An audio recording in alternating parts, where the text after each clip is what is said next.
मार्गशीर्ष महिन्यातील पौर्णिमेला दत्त जयंती साजरी केली जाते। यंदा 4 डिसेंबर रोजी दत्त जयंती असल्याने भक्त या सोहळ्यासाठी तयारीला लागले आहेत। या दिवशी दत्त महाराजांचा पाळणा हलवला जातो। भक्त व्रत पूजापाठ करतात। अनेक ठिकाणी मंदिरामध्ये महाप्रसादाचे आयोजन केले जाते। मात्र या दिवशी कोणते खास उपाय किंवा पूजा केल्यामुळे दत्त महाराज आपल्यावर प्रसन्न होतात ते आज आपण जाणून घेऊया। नमस्कार मंडळी, मी शीतल आणि तुम्ही पाहताय दिल्लीकर मराठी। हा व्हिडिओ तुम्ही शेवटपर्यंत पहा। आपल्या दिल्लीकर मराठी चॅनलला सबस्क्राईब केलं तर तुम्हाला दररोज धार्मिक आध्यात्मिक प्रकारचे व्हिडिओ नेहमीच पाहायला किंवा ऐकायला मिळतील।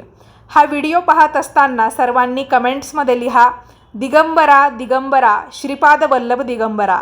चला तर मग व्हिडिओला सुरुवात करते। मंडळी, दत्त जयंती अवघ्या काही तासांवर येऊन ठेपलेली आहे।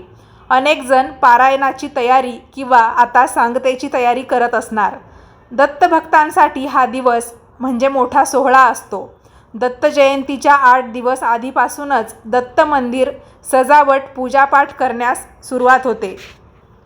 भक्त या काळामध्ये आपल्या मनातील इच्छा पूर्ण करण्यासाठी व्रत करतात, काही उपाय करतात, तर दत्त महाराजांकडे साकडे देखील घालतात।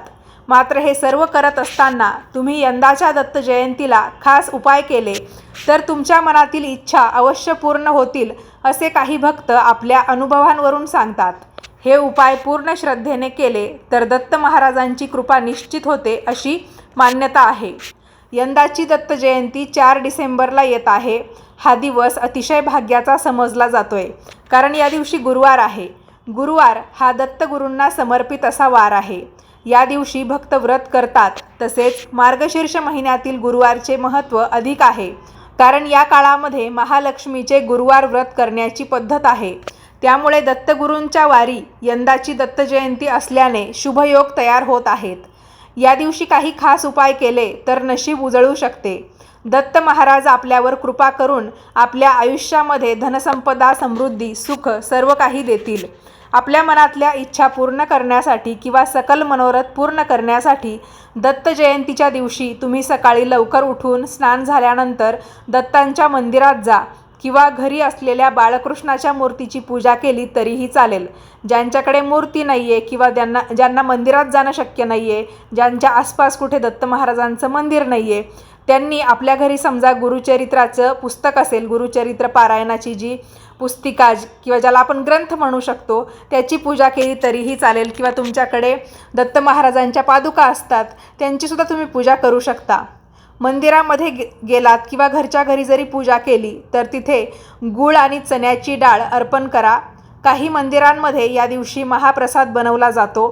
तुम्ही श्री स्वामी समर्थ महाराजांची पूजा या दिवशी केली तरीही चालेल। या प्रसादासाठी देखील तुम्ही डाळ आणि गूळ देऊ शकता। यामुळे आयुष्यातील अडचणी दूर होऊ लागतात, रखडलेली कामे पूर्ण होऊ लागतात अशी मान्यता आहे। दत्त जयंतीला व्रत करावे व आपल्या घरामध्ये लहान मुले अथवा विवाहित जोडप्याला जेवायला घालावे। गोडाचा स्वयंपाक करून त्यांना पोटभर जेवू घालावे। असे म्हणतात, आपल्या घरी कोणी तृप्त मनाने जेवून गेले तर अन्नधान्याची कधीही कमतरता भासत नाही। तसेच कुटुंबामध्ये सदैव भरभराट होते। दत्त जयंतीला कोणत्याही कुत्र्याला तुम्ही दूध, ब्रेड, पोळी, बिस्किट असे काही खाऊ घालावे। तसेच गाईला देखील तुम्ही चपाती किंवा पुरणपोळीचा नैवेद्य या दिवशी खाऊ घालावा। कुत्रा आणि गाय हे दोघेही दत्त महाराजांचे वाहन आहे असे मानतात। महाराजांच्या सोबत आपल्याला कायम गाय, श्वान त्यांच्या फोटोत पाहायला मिळतात। त्यामुळे या दिवशी आवर्जून त्यांना खाऊ घालावे। यामुळे दत्तगुरू आपल्यावर प्रसन्न होतील। दत्त जयंतीच्या दिवशी रात्री औदुंबराच्या झाडाची पूजा करावी। या झाडामध्ये दत्तगुरूंचा वास असतो असे म्हणतात। त्यामुळे रात्रीच्या वेळी औदुंबराला 1 लोटा जल अर्पण करावे किंवा तुम्हाला तेव्हा जमले नाही तर सूर्यास्त होण्याच्या आधी का होईना तुम्ही जल अर्पण करू शकता।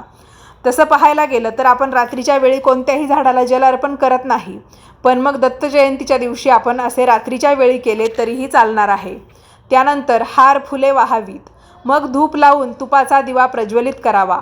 मनामध्ये आपली इच्छा बोलून औदुंबराला 7 किंवा 11 प्रदक्षिणा माराव्यात। दत्त जयंतीला करता येणारा सर्वात सोपा उपाय म्हणजे मनोभावे पूर्ण श्रद्धेने दत्तगुरूंच्या नामाचे स्मरण करावे। तुम्ही किमान 11 माळा दत्तगुरूंच्या कोणत्याही मंत्राचा जप करू शकतात.